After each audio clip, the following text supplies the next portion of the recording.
तो आप यहां देखें, पहला केस कह रहा है ये 5 will not come up either time।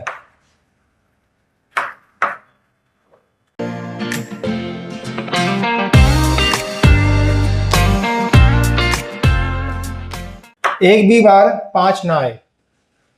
आपको मालूम है कि जब एक डाइस को फेंकते हैं तो टोटल आउटकम कितने आते हैं? 36 आते हैं। तो उसमें जब 2 डाइस को फेंकते हैं तो टोटल आउटकम कितने आते हैं? 36 आते हैं।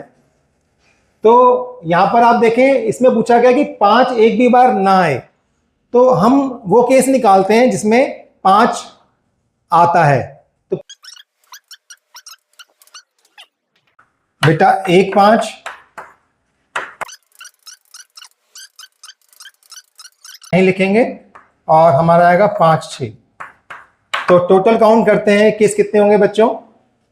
1 2 3 4 5 6 7 8 9 10 11। 5 आने के केस तो ये हो गए। अब ना आने के केस कितने हो जाएंगे? तो number of cases when 5 does not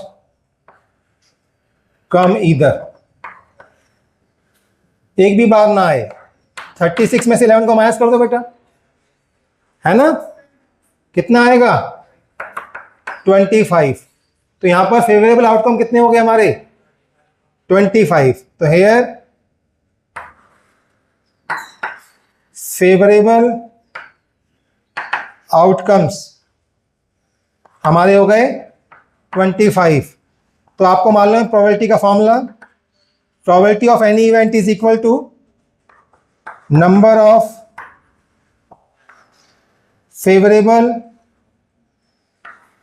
outcomes upon में टोटल आउटकम्स। तो यहां पर P की 5 does not come up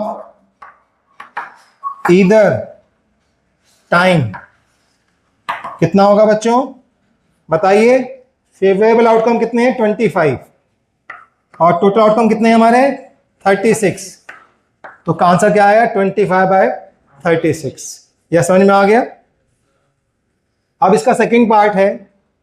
second part यहां करते हैं। सेकंड पार्ट में पूछा गया है कि 5 will come up at least once. 5 will come up at least once. At least once का मतलब है 1 और मोर देन 1। तो यहां पर सारे फेवरेबल आउटकम लिखे हैं हमने, यही आएंगे हमारे। तो यहां पर नंबर ऑफ